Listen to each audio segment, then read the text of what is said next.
Hello and good morning. I have a lot of messages. I got a lot of psychic downloads last night regarding the eclipse, regarding Mercury retrograde and the transits that we're in. And so I'm going to try to process them during my little slow self-care morning here by doing a reading. But the first message is really about manifesting and growing through times of like spiritual squeeze during astrological activity like we're seeing right now. And back to some things that I was saying in yesterday's video. Anything that's like fear-mongery when it comes to information, sometimes the clickbait stuff can be fear-mongery, but then the message actually isn't. It's just the clickbait quality, and that still kind of is annoying. But the bulk of a message, if it's trying to get you to feel like you're not, like you don't have all the answers that you need, then it's not helpful, because I was saying yesterday it's all about perception, and I was seeing comments on a certain piece of content that was talking about the eclipse and people saying like, oh, it's like 2012, nothing's going to happen. These prophecies just float around and nothing ever happens. And it's the type of thing that your perception can choose not to acknowledge. But like for me, the night before December 21st, 2012, I had a bag packed, I had a letter written, I had like all these affirmations written out, and I wanted to make changes in my life. And so that day sticks out to me, and things did change for me after that. And there's also a lot of evidence in the world at this point around what shifted, multidimensionally for Earth's experience, and why we're at the point that we're at now, where it's incontestable that so many humans are awakening to the power of their own mind and their ability to go within, either through meditation or different kinds of techniques and tactics, similar to the quantum hypnotherapy healing session that I did. But there's something available that can be accessed that people refer to as, it's like the wise soul that lives within any being, or the higher self. And the information that people procure from this place, it's information that's outside of them. And it's not like, I don't have to explain this to anybody, but it's not an isolated incident. There's so much merit in human experience. That's why the review section of any consumer service or product is important, because it's the experience that is the testimony. And I think it's interesting how when you try to look up certain things, you can tell that there is a bias around what people have access to in terms of information and what they don't have as easy access to. And one of the ways that you can see it is what the search suggestions will be. If you start to type something into a search engine, or you're typing in keywords, or even like if I put a hashtag on one of my videos or something and I type in a word like starseed, it doesn't auto-populate. You have to type in the whole word. Whereas other hashtags, they're suggested, they come up right away. So there's like this level of inevitability that I think people are arriving at. It's not the type of thing that like to live through. We see these staggering shifts, but everybody's on their own journey. And the beautiful thing about changing the way that you see the world and expanding your consciousness is that it's sort of on its own timeline. If everybody were to turn into themselves and focus on themselves and realize that it really is sort of a matrixy, like you render the whole thing. And it's like, well, they're giving me problems, I have to go over there and fix them because they're part of my rendering. Nope, you're not in their body. They are the ones that control that part of the quilt. And you going over there to do that is the quilt collapsing on itself, like projections fighting, right? Thinking that we have something to say about the way that other people are leading their lives, and then trying to control them as if it's going to fix something that's going on with us, instead of focusing on ourselves. And I truly believe that if you can transcend a place of learning about certain things, like a lot of people will incorporate certain spiritual understandings, but they're not able to exit a place where they're engaging practices. And when I say that, I just mean like conscious manifestation and doing certain things. Like there's still blockages in the root chakra around enoughness and material stability. And so because of that, the focus is on manifesting money, right? Or objects or wealth. And that is like whatever you think you need is a reflection of what you think you are. And so it's fine to do that. But spiritually, when you awaken to like, you know, the 0 point within you, like life force energy, and you realize that your awareness is that energy, your consciousness is that energy. You're only conscious because that energy, the same energy that has swirled into all these different fractals and shapes and atomic structures, it's the same energy that's fueling you and your awakeness. And then once you realize that the things that you think, the thoughts that you put together that you think are very autonomic and they just come up, they're actually completely a script based off of the inner workings of what, you know, like people who don't have an integrated higher self, they will feel like they have this wise voice inside of them, like a conscience. And when they go against it, they feel wrong, you know, like you go against your gut intuition. The goal is to reduce that barrier so you don't feel like a little kid who's doing something wrong, trying to get away with it because you're only fooling yourself. And that is the nudge from your, you know, spirit team or ancestors and guides. It's the part of you that exists outside of your physical 3D body and incarnation in this life. And it's an umbrella, overarching view of the situation. And that's in my experience, when I act on those nudges, even if I and my conscious mind don't have all the information, those things pan out beautifully. It's an Abraham Hicks quote where it's like, if you believe that you should do something or you're willed to do something and it feels like it's an intuition-led impulse, and then you don't do it, it's detrimental to you. And if you don't believe you should do something and you do it anyway, that is similarly detrimental. And so the key is for people to relax into the knowing that wherever they are, exactly as they are, with everything that they know and don't know, and everything that they can do and can't do, and everything that they've done and are yet to do, is perfectly fine. And you don't have to, just by setting the intention to allow certain things, like if, I don't know, you're interested in doing more work that gets you tapped into. Yeah, so the other thing is that, like, I was talking about manifesting only in a way that affirms lack instead of for the joy of expansion based on what an individual can creatively offer and bring through. Because one individual's creative output, when they're properly channeling source or allowing for whatever they're guided to do flow out of them, that's unique for everybody. And a lot of the times when people start to level up spiritually, it's very hard to leave the mind out of it. We get super wrapped up on the things that we're thinking or feeling when our thoughts change or when we get new insights. And I can speak to this because at this point in my life, when I was changing a lot, like 8 years ago,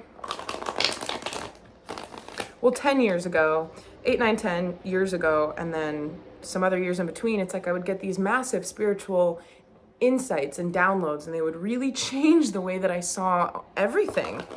I always talk about this, but it's like it just takes, you know, one new droplet of information to offset the whole balance of what was previously in a certain container, you know? Or like you get a new, you change what it is you feel and think, not because you have flaky morals, but because you're adaptive and open-minded. And that's the way with expansion. You can't really hold certain concepts in their totality when they're so confusing. And so sometimes when we get new pieces, it augments a part that we formerly felt was more fixed in our definition or our understanding of it. And so the mind likes to be able to sort through these things. And it was like too much for me, and I would get boosted into these manic states because I was mentally running laps around these things that were just meant to be time released within me. You don't have to push for understanding with anything. It will come to you when it's meant to come to you, and you'll know when it does. And then when that happens, the things that you'll be able to see and do from that point will expand even more. That's the way of it. And so just thinking about the eclipse again, right? And people having this doubter's mindset around like, oh, nothing's going to happen. Okay. What would you like to happen? You know, yeah, it's going to be a rare and interesting and special event to witness. But also, it's a pretty big major reset that unearths things, right? The astrological view. So you can choose to make it an important day, you know, if you would like to do that. I see it as, like, for me, yesterday I recorded a video, I posted it in the morning. My day proceeded to be the most frustrating day. So many Mercury retrograde snafus, crossed wires, missed communications, things not working.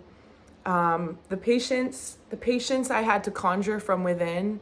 I'm not even going to tell you I was successful in doing it. But it got to the end of the day. I had a pretty long day. It got to the end of the day and I was like, I have too much energy in my body. I felt like I needed to do really dramatic movements in order to release it. So I was doing, exercises. I went for a long walk, and your body, it's like, I believe that the feeling of times like this energetically, or they're as if we're going through multiple days in one day.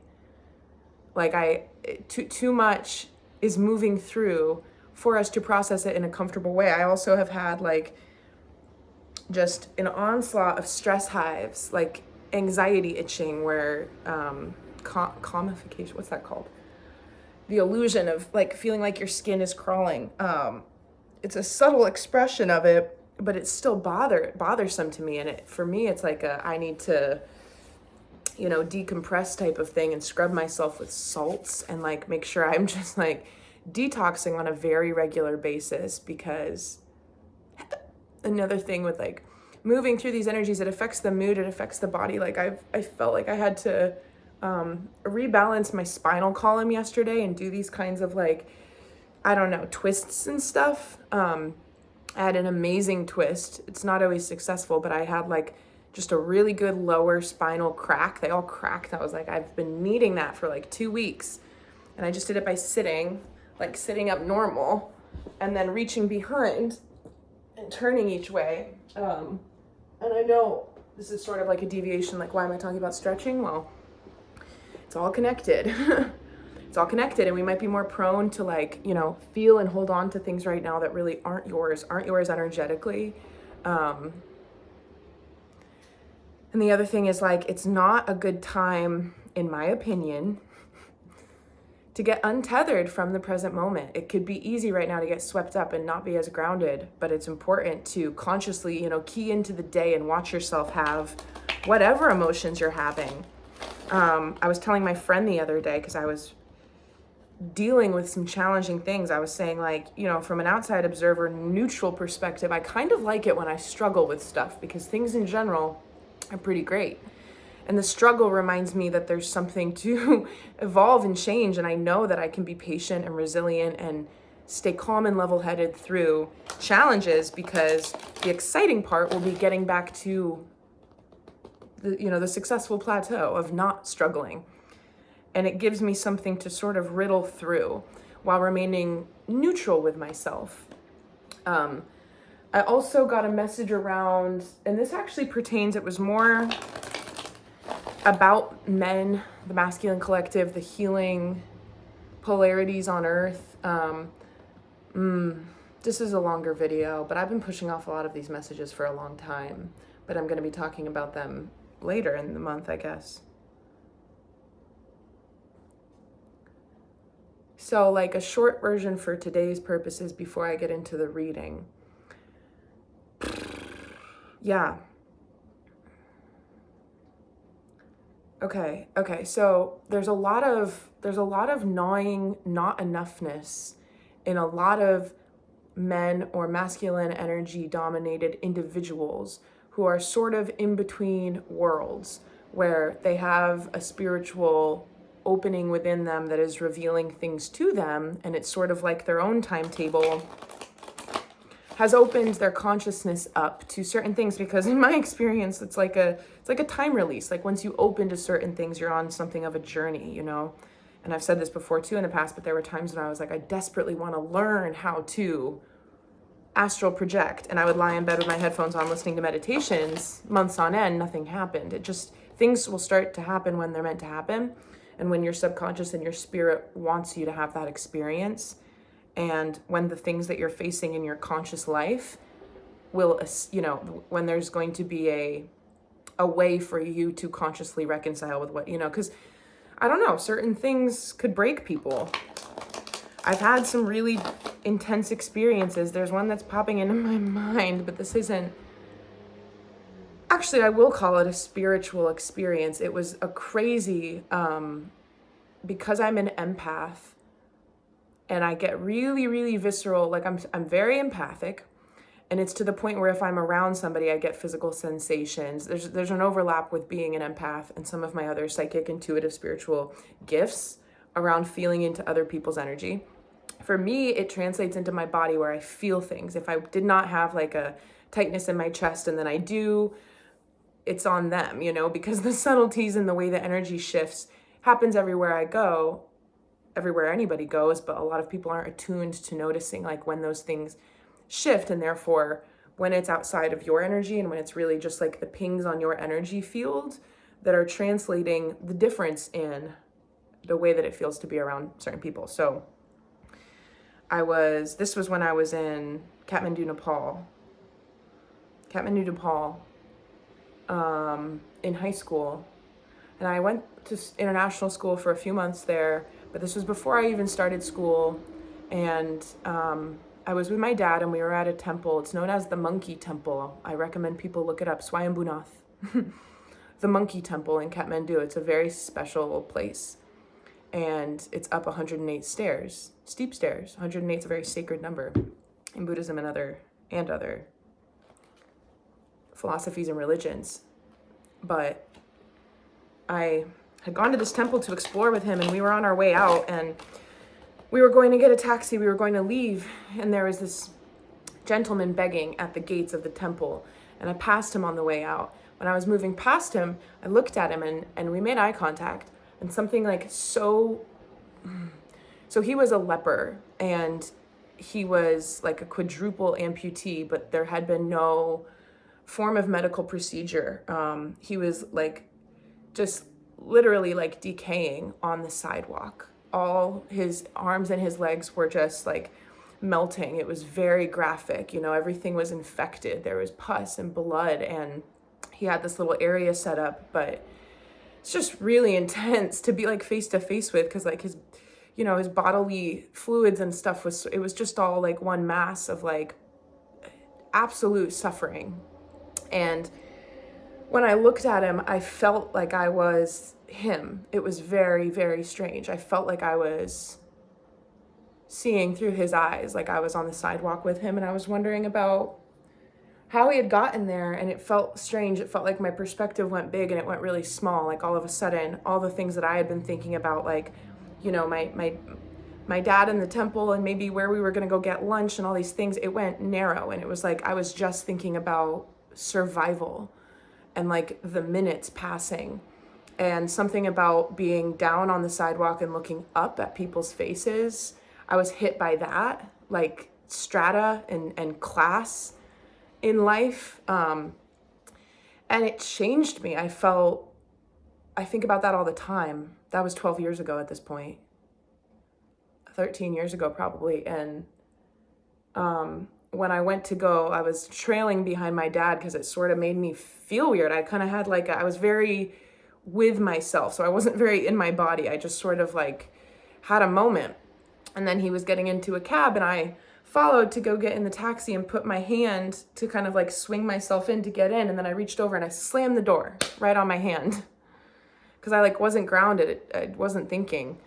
Not the only time in my life I've completely slammed my hand. I think I've told 2 out of 4 finger trauma stories now at this point, but I didn't really break my fingers or anything, but I did kind of mess them up. And my dad was like, "What are you doing?" And I was like, "I didn't even feel it. I didn't even feel it." I had to open the door and remove my hand. But I was so shaken. It really felt like I had had some type of like, whew, that could be you, you know? It's just points of consciousness on a quilt. And I didn't feel any type of like responsibility for him, but there was like just this deep, I guess like I'm seeing a scale. It's almost like hierarchy of needs, but keeping in perspective what people really think about and key into on a day-to-day basis, and how frivolous and gluttonous so much of particularly Western society, but just people in general are, and like incredibly ungrateful and all like, I can't even tell you, especially during Aries season, I'm so intolerant of marketing that preys on people in like insidious ways. Like I hate it when commercials are like about empathy and family. It's not fair. I don't like that, you know? Anyway, the male energy. So yeah, the masculine energy, or people in a masculine dominated vessel, could still be a woman, but be like more strongly in masculine energy, or just the masculine part of all people. It's like there's this splitting where there have been certain things for a lot of people that have taken them into this place where the time bomb is sort of opened, and they might be having deeper dreams or more repetitive dreams that start to reveal certain things to them about this certain stuff that they haven't wanted to touch in a long time, you know? And as a reminder, there's nothing within your own psychology or past that you should be afraid to touch. The stuff you're afraid of is where you need to go to. And again, it's like, I've had friends and people that I've known who have gone through really traumatic stuff. And if you're not ready to unpack that, then you know that. But you also know that you probably need to at some point, because it's impacting the way that you can create going forward. I was talking about the integrated higher self and then going against it. A lot of people are somewhat subconsciously, but like if you had a challenging relationship with your mother or your father, primary caregivers, or the lack of having true responsible primary caregivers, it's like you're trying to prove somebody wrong, but they're not part of the picture. It's just you, and you're only hurting yourself.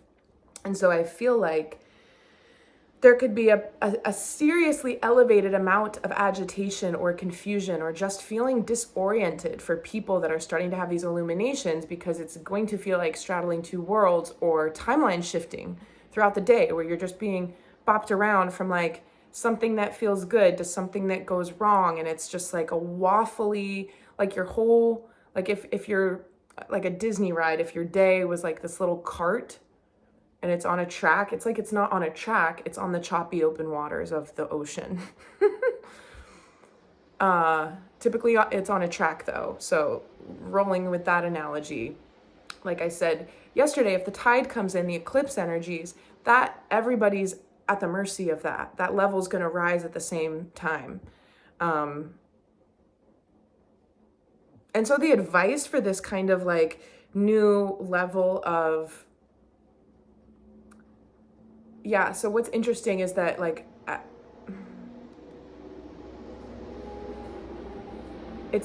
so if we're talking about correcting balancing polarities in masculine and feminine energy, which is part of nature's energy, right? It's not just about humans, it's about the earth, it's about polarity and duality. And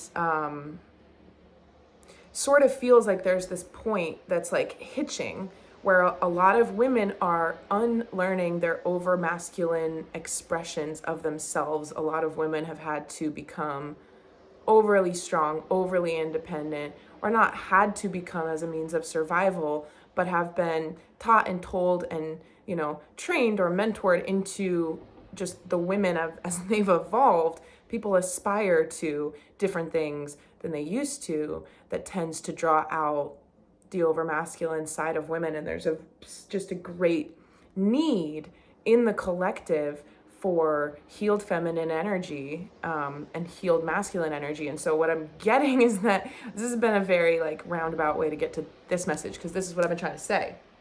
But it's like, I think that a lot of men do not understand, they do not realize how much their presence does. That's it.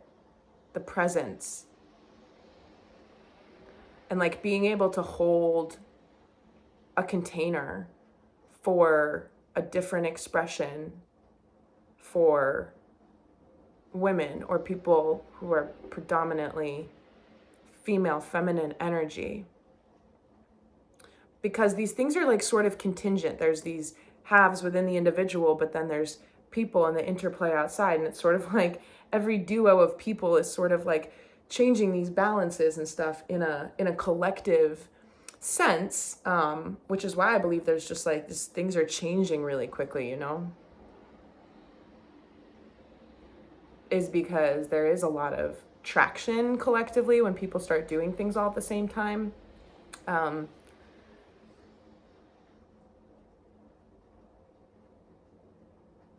then, so yeah, back to advice for that. I think making sure that the days don't pass by and you're consciously connecting to moments and trying to watch yourself handle things or watch yourself in emotional states that threaten to escalate to a point where you're more reactive. Like there's a reason why when we're angry, a part of us wants to just like get a little bit angrier because at that point it feels good. And it's like, well, this is where I'm at. This is what I need to do. I would like to smash something now. And if I don't do that, you know, then I can't like come back to stasis. Presence will help that feeling of not getting the horse in the wagon too far away right now. So anyway, okay, now I'm going to do card reading. I'm going to pull current energy. I think that's enough of an intro. Current energy. Actually, I'm going to shuffle one more time. I'm going to cut the deck and then I'm going to get them off the top. And then I'm going to pull animal spirits.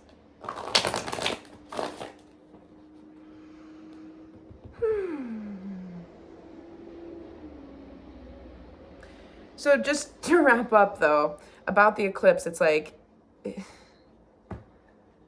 if you don't think that there's anything special about it, then you're not going to be proven wrong. You know, just go live your life. Go watch F1 then or something.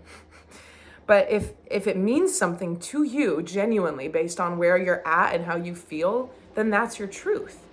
Everybody might have different truths right now. So we just have to remember to live and let live, because everybody is still so always locked into this camp of like, well, you can't be right because I don't see it that way. Like, oh my gosh.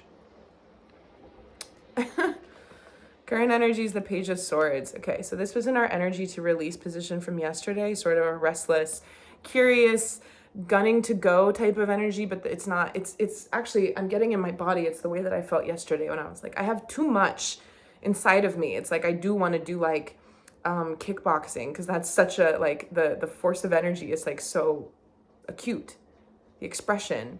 So you release, there's something just feels, you know, a little hard to manage right now. It's not comfortable. I was having a hard time sleeping last night. Such a broken sleep, so many like iterations of my nighttime sleep, and therefore so many dreams, and just like, I just felt uncomfortable. I felt so uncomfortable. I was like, I just want to exit my body and go be a cotton ball floating in this cosmos and then come back. Could I do that? And I couldn't. I had to sit with all my sensations and really figure out, you know, like, it's very interesting. Even when I'm like lying in bed, if I'm like flat on my back and I'm like in pain, I'm like, why? I'm lying flat on my back. I shouldn't be in pain. I've tried to release all the muscles, you know, where's the pain coming from? If you follow that process through, I mean, somebody like me or a medical intuitive practitioner who has the gifting to be able to identify blocks of energy and help you remove them, something that I can do. So I do it for myself. I can do it for others. Emily Pompey, medical intuitive, look her up if you're interested in working with her. She's the one who taught me how to do it and started me on that path of healing.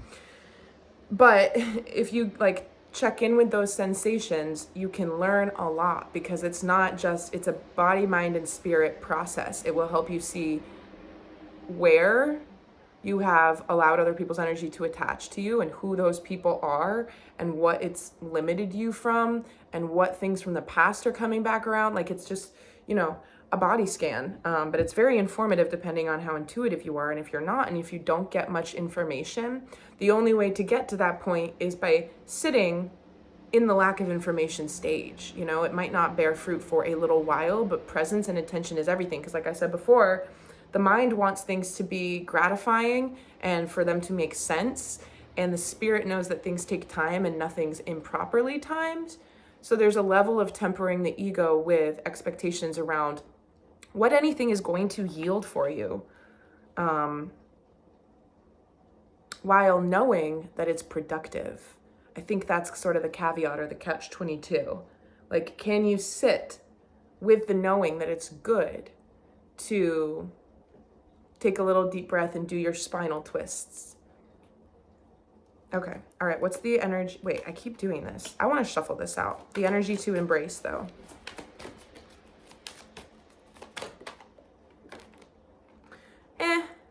I can see that. It was the devil poking out. Energy to embrace is temperance, and I just said that. I said we need to be able to temper the ego's desire to want things a certain way. This is the healed feminine. This is maternal. This is very nurturing. She's got like everything taken care of. Think about movies. Think about archetypes, right? Think about like ancient kingdoms fantasy movies. If there was a woman, she would have a different quality. Maybe it wouldn't be like super warrior. I'm wearing pelts. I could kill someone. But there's still such a, or like Avalon, King Arthur, that era. Those women still had an immense amount of strength and commanded respect. And they had a lot of power, and their gifts were different than the men's gifts. But they meant something complementary to what the other energy brought to the table. And so I see this as a reminder to sink into that place with ourselves, because really what this is reparenting the inner child. Here's the inner child. Here's the wise self. What's the energy to release? No. Something clear. I'm going to put the chunk back and take the one. Okay, it's the Lovers, which is interesting because that was in our energy to release yesterday, just like the Page of Swords. So 2 of our cards from the release position have come out to be current and then repeat. Energy to embrace, temperance, 2 major arcana.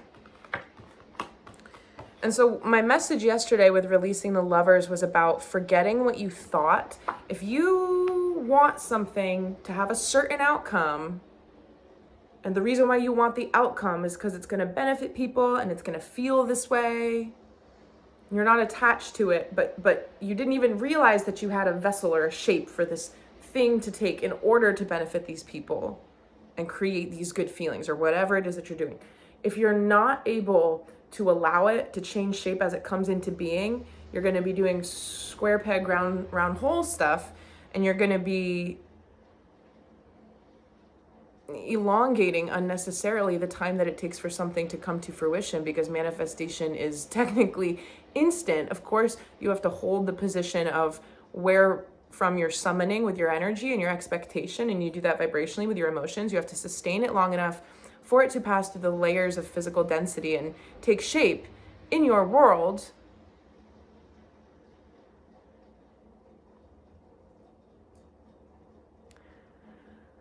But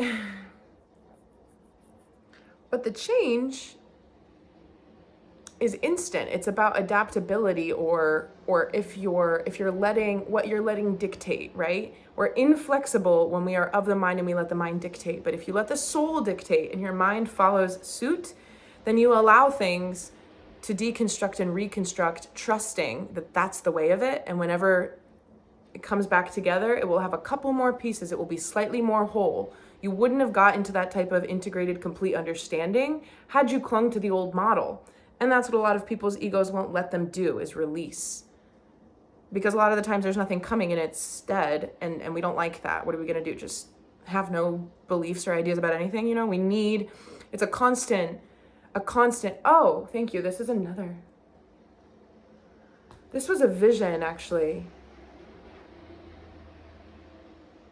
a constant state of release while bringing things in, right? Because if you don't intentionally, if you're releasing things and you don't replace it with something, then you become empty, right? And something else can come in, or you'll pick up on other energy subconsciously or naturally, like unintentionally. It will just happen. So releasing the Lovers for me is about letting the balance that you feel inside and that you desire within your own life take shape and be what it wants to be, because you can trust right now that there's a huge restructuring happening. So the way that it presents in your life during the time around and after the eclipse is for a reason. Don't judge that. Don't say that it's wrong. You know, like, again, with Mercury retrograde, if something was supposed to go a certain way and starts going another way, probably not a good idea to fight that, because that's just wheels turning, energy burning on you. And again, it's like, how quickly can you get out of this childlike ego mind energy and connect with the flow? Step down with the logical truth and allow the soul to come through and illuminate the way. Clarify, release the Lover's energy. It's really up to us, even so we can instantly collapse or manifest things, but then you have to get out of your mind's way and allow for it to take as little time as it wants to take. And that is up to how quickly you allow that to be the truth of your life. So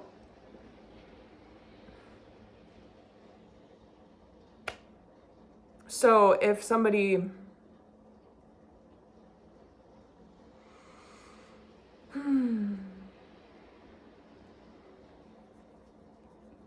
here's just like a thought experiment I'm going to run through really quickly. I had 2 cards come out to clarify the Lovers in the release position, but I'm not going to look at them yet because I'll get distracted. Basically, if somebody were to say to me, like, how do I manifest my highest timeline? How do I hop onto my highest timeline where I feel like I'm embodying, no matter where you're at in life, no matter what you've done so far, no matter what you want, what you've done that you feel like was a mistake or a regret, or like how, you know, however much you want your life to change compared to how it's been, none of that matters wherever you find yourself in life, however much you've done so far, however much left you have to go. The key, in my opinion, is to connect to that inner space that nobody can tell you how to get to. It's going to come from your own mind. Every person, I believe, has a pull, the pull of the higher self. And I think it's like what you start to see in dreams when it's time for a person to like really get in touch with this space and learn from it. It'll start to happen in dreams, like seeing things or having connections and deja vus between the information that's presented by your subconscious in your dreams and what you start to experience. But you connect with that space, you genuinely and authentically follow your passions and like allow for whatever comes out of you, like your creations. It could be the way that you speak to people. It could be the way that you interact with people that makes them feel a certain way.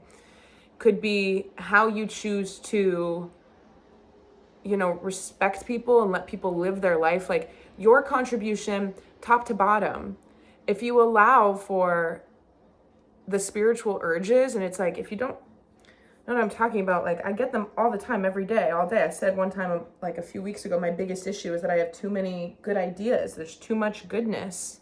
It's a never-ending stream. It's a never-ending flow. And when you let it lead your life and you allow for the things like water off of a duck's back, like the paintings I've never painted. Oh, sad. I see a little graveyard, little paintbrushes. That's cute, but sad. The paintings I've never painted. That used to drive me crazy. I used to have anxiety. I used to have almost like, I couldn't paint at all.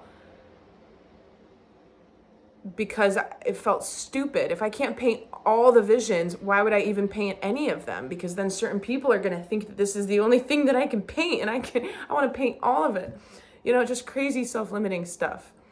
There's no end game. We have to remember that the act of living is inherently creative. Our cells are literally reproducing right now. They're creating, so we are too. It's just that we don't see that. We have this indentured servitude way of life about us where people check out and they can't tolerate the way that humans have been corralled into this system for very good reason. It's intolerable. And so then we have people who are completely, disassociated, unable, they're dropped into, especially, and most upsettingly to me, which is why I'm doing the things that I'm doing, is like a lot of people who are gifted and were born whenever they were born and meant to help people at this time,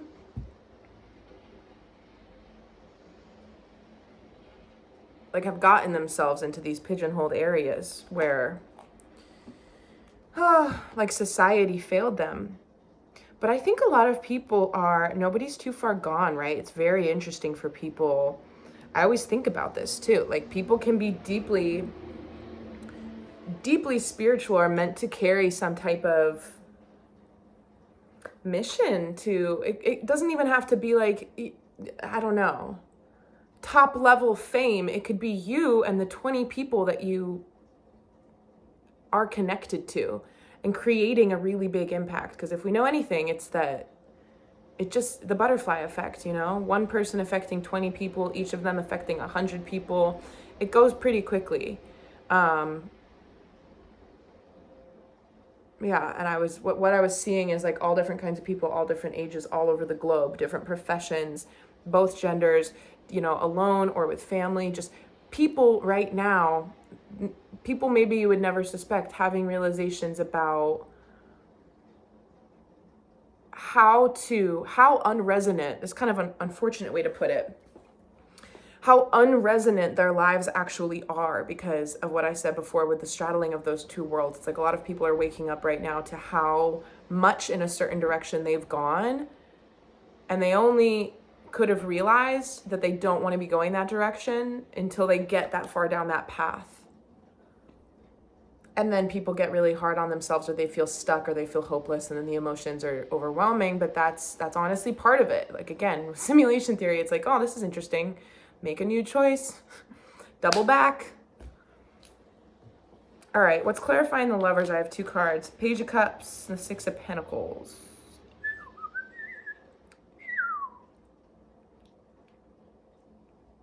Yeah. Bottom of the deck. Two of Pentacles. Okay.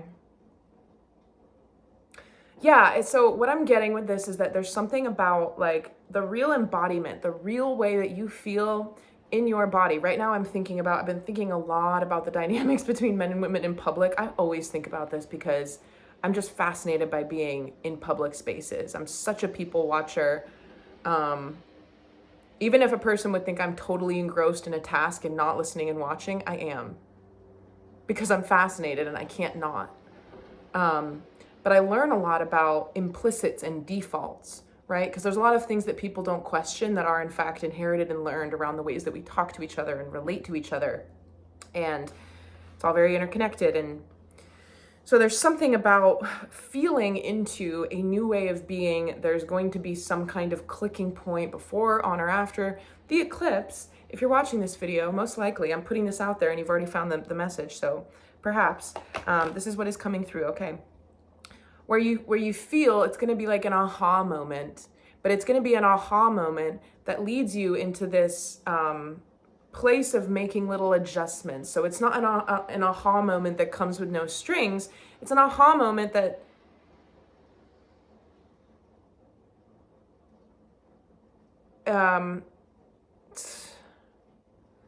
okay, all right.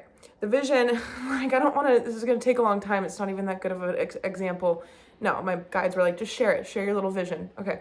So what I saw was like a kid in like 6th grade or something working at a science fair with like a folding poster board. He was working on it. And then all of a sudden, like an older kid, like a 14-year-old runs over and helps him. And that's like super reinforcement. If a 14-year-old ran over and helps like a 6th grader at his science fair, everybody would be looking, and it's like, oh, I wish I had somebody like that to come in and help me make this, feel like I have support from somebody. So there's something coming in, and it's about the way that we feel about ourselves. We could be doing a lot of reflecting back right now on how we've had different kinds of relationships or little patterns that have reflected within us, things we've done well, things we haven't done well, that we've been able to see through the mirrors of different relationships, reflecting right now. And what it's going to do is have a profound impact on our ability to just honor ourselves and not feel like there's something, it's going to be a big resolution, a big clearing, and it's going to welcome in true abundance. I'm also seeing a chimney sweep again. I see pipe cleaners and chimney sweeps all the time. And when I do, I think about the chakra system. There's something through and through here with pentacles, with where we store trauma in the body. You can store trauma all over the body, and people certainly do. But the root chakra is about the safety and security of your physical vessel. And a lot of people, unbeknownst to them, are actually not residing fully, deeply in their physical body, connecting to the sensations of their physical bodies because they learned how to dissociate, however subtly, a very long time ago out of necessity.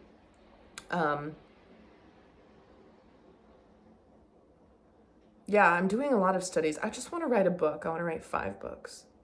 I think too about sexual experience. Eventually I'll be talking a lot about sex. Not now, eventually. Orgasms are meant to be much longer than I think the common portrayal of how they are experienced in media and movies. Don't even get me started on porn. It doesn't even count. Toxic, bad. But in general, the human body and the physical sensations that a human can have that guide you to other sensations, the sensations of spirit through different kinds of energetic channels that can be opened, and DNA that can express itself that has not been activated within the human code. We are coded. We are. That's the spiritual tone that allows for everything about how we connect to the body and our thoughts. It changes. I see sometimes a wash on a canvas. If somebody does an underpainting and then they take a color like blue or orange or like a nice burnt sienna burgundy color like this, and then they dilute it with water and they paint the whole canvas, so you can still see the underpainting. It's just a thin little layer of this other color to add some body to it, to help with the shading once they go back over with a few passes. It's like everything is getting a wash of this integrated understanding that's going to help us live more calmly, more safely, more honestly within our bodies, to be able to have more abundance, to be able to feel like we have more autonomy. These cards also feel like they're always connected to me. She's like the boots on the ground version of this mother archetype type of energy. And I talk about the 2 of Pentacles, where it's like, if she doesn't drop one of those pentacles or look up, she's like a juggler. She doesn't have any hands to catch anything else. But this is Pentacles. This is of the physical material realm. And so we do have our hands on things, right? It's easy enough to say, oh, it all starts in your mind. Everything's a projection of your, but then why do I have a lighter? Why can I do that? If it's all in my head, because that's the same level of manifestation, the very fact that I'm here, right? And so there's an understanding throughout the weekend and in the weeks that will follow with the eclipse that there's 2 levels to this. You sort of are responsible for understanding and knowing your human experience, and then the reflection.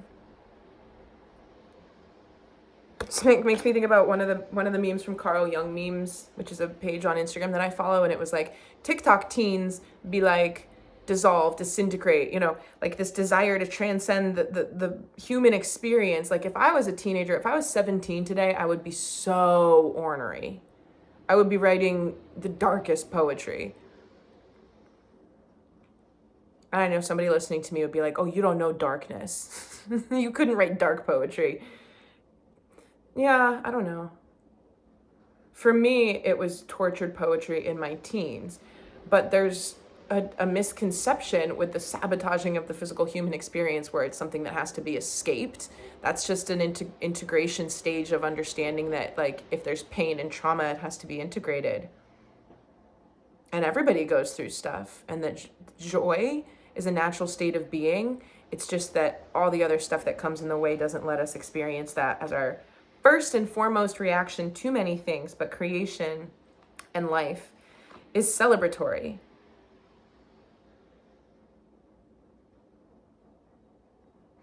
I think that finding time to be like happy and excited about things right now is a fairly radical act, and a lot of people are not comfortable in doing that just because there's so much collective unease, dis-ease, and like guilt and uncertainty.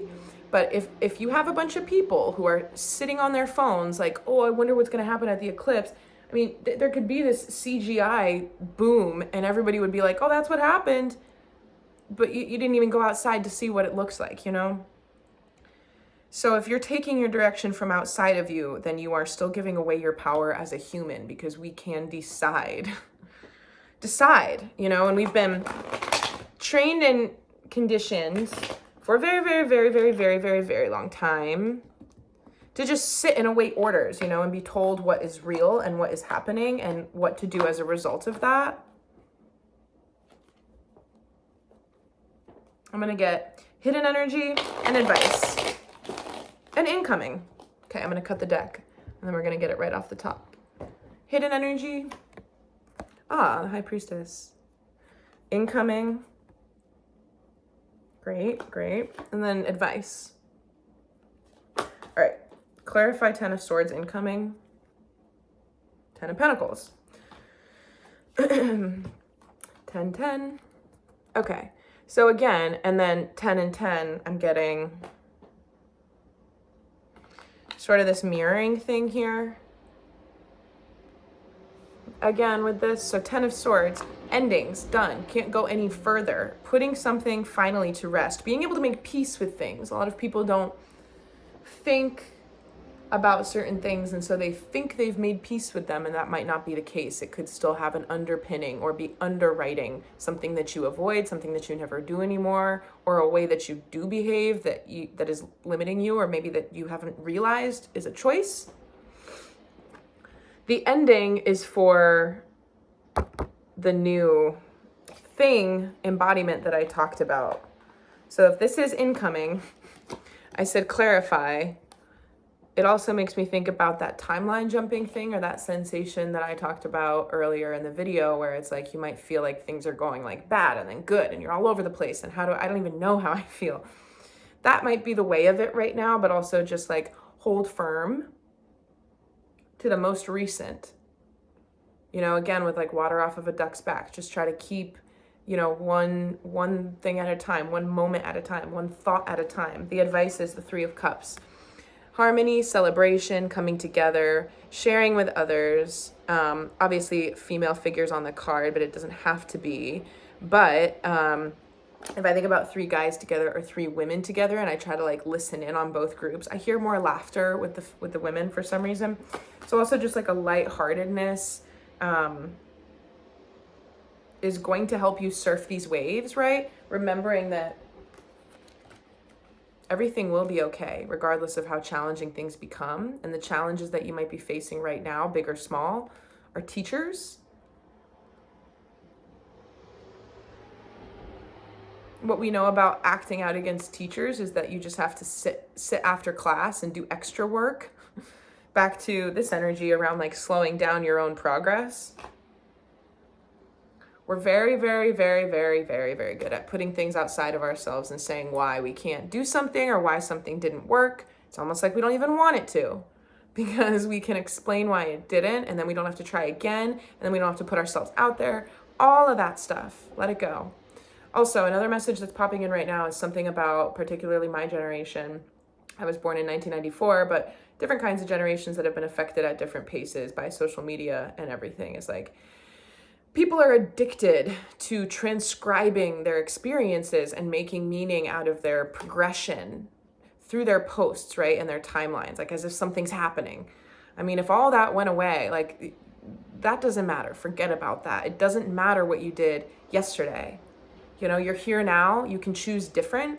I think that a huge issue with how social media corrals people is like they're not thinking about what it is they'd like to create in their lives. Yeah, maybe they are, but they're also they're thinking about how they want to be perceived, which is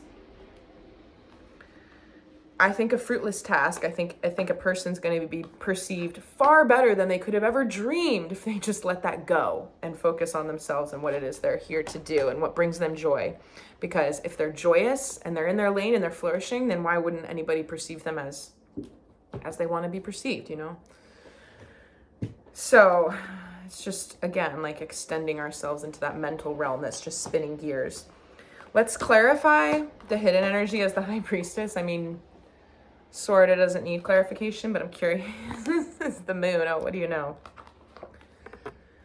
Yeah, don't grasp too hard for straws right now around any type of meaning.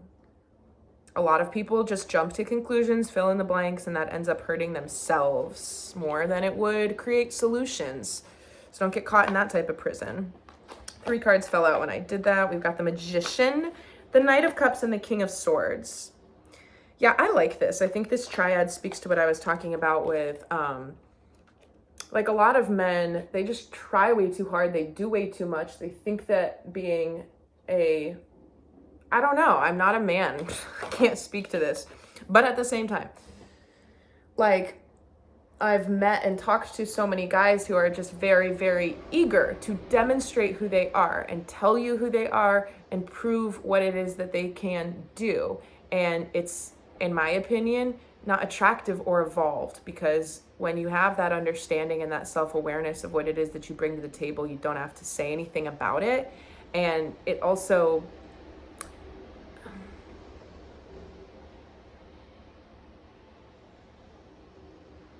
there's a lot of people who just don't understand. Shut up, Mariah. Go take a shower. Go get on with your day. All right, no, I'm sorry. I'm going to wrap up. A lot of people who don't understand that they don't even have to do anything to bring great value to situations because of the way that their energy helps other people just by being there. And a lot of men possess like a really unearthed, silent wellspring of wisdom that manifests differently than a woman's intuition and wisdom would. It's not supposed to be the same, going back to that like Fantasyland archetypes and presenting differently. But there's not a whole lot of role models who, you know, possess and demonstrate it. So it's a self-taught, it's like this thing that's coming up within men. Okay. Yeah. And I'm just seeing this triad as being like a good expression of that, right? Because it's like what I said yesterday in the reading, an awareness of your own autonomy and power as a creator, and your choice within your thoughts, having a tremendous, like say you're having a hard time, things are getting worse, and you just like get upset. You know for a fact that when you are in negative and you choose more negative, it's going to take you lower. If you want to combat your negative situation, like sometimes I force myself to giggle if I'm pissed, because it does change the way that your brain's like, oh, we're happy now. Or force yourself to smile, or force yourself to not use words like I was leaving a voice memo for my friend yesterday about some things that had gone awry, and I was like, my silly little this, my stupid effing that. Like I was not using the kindest of language, and all that did was add fuel to my frustration fire, and it wasn't productive. I mean, it was for the point of venting, but you get my gist. It's more so about framing things and knowing that you have the power, okay? So that's very King of Swordsy, especially because it's of the mind, it is logic. But then we have the Knight of Cups, which is emotional, and I see this as like sort of a temperance energy to this exactness, exacting nature, and being able to just create from that space and that new awareness that I think is going to just be naturally coming into people. I think that people are going to be having certain kinds of epiphanies, and I think it's going to set April up for a really beautiful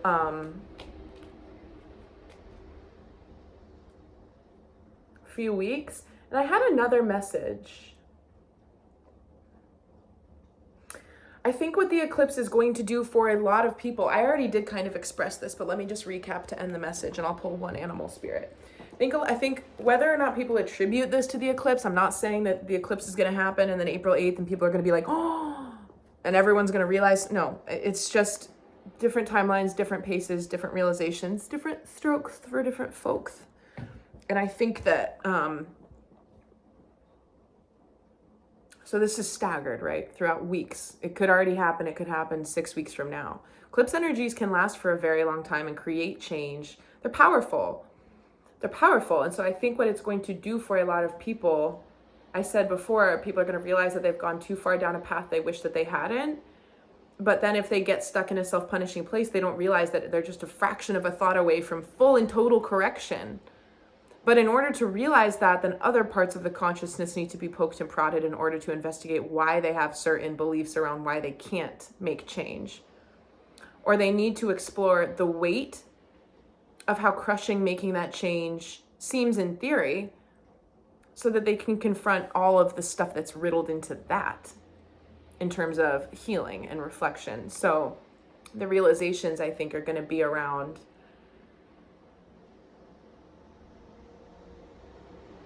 how there's this level of beautiful detachment and unplugging from expectations for like just enhanced enjoyment of life. There's been just a lot of silly like things that people have that we've collectively drawn on for a very long time. And I think that the eclipse is going to be a turning point with a lot of those starting to just, I saw somebody cut a balloon right under the bulbous part. And so the string fell and this part just went. That's what's going to happen with a few things. And I think it's the micro macro again. So people might realize it in their own lives, but then there's going to be some collective, shapes that start to, I see like people inside of one of those parachutes with like cat and mouse that the kids used to use in gym. All right, we have our animal spirits. I'm going to read them all. Love this. We haven't seen this in quite some time. Squirrel spirit 57, believe in yourself. Squirrels are so resourceful. They never stop. If I could change my body into any animal for the weird feelings that I've been having recently, it would probably be something like a squirrel because they're so agile. They can typically dodge incoming, oncoming threats. Right? Bob and weave energy. And they also know how to invest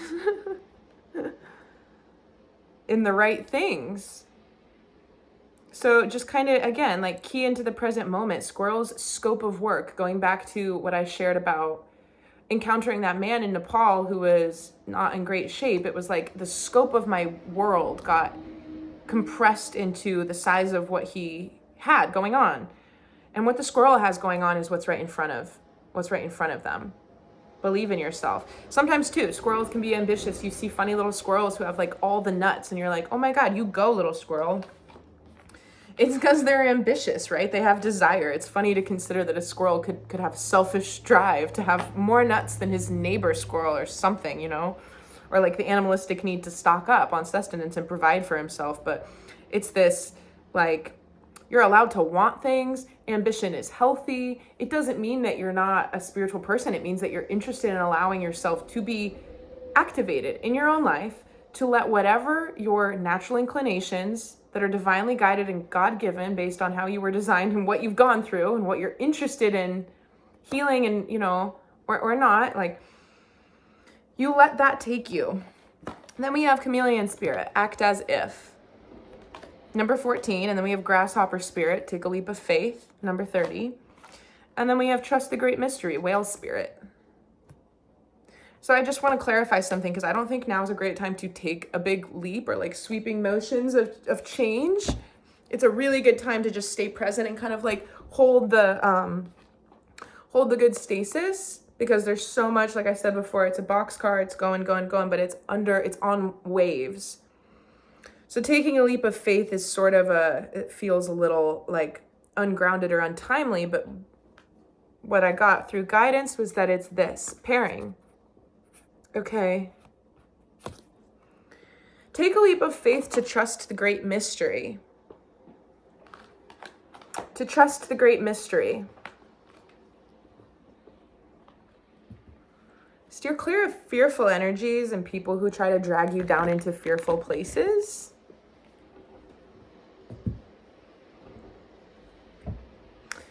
Cut the deck to clarify.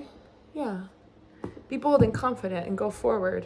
But like I said, leap of faith, that's a fast fast moving energy.